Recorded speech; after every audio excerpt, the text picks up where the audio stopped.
We interrupt this program to activate the emergency alert system for an Amber Alert. Be on the lookout for an abducted child in Franklin County, Ohio.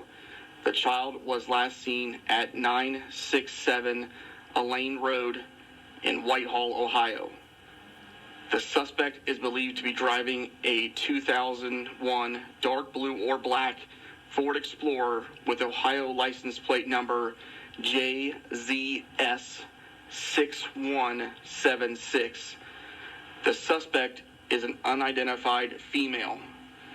The abducted child is an Aiden Rodrigo, a 4-year-old white male, last seen wearing a light blue shirt and khaki pants. Please call 1-877-AMBER-OH or dial 911 immediately if you see the child, the suspect, or the suspect vehicle. This concludes the emergency alert system message.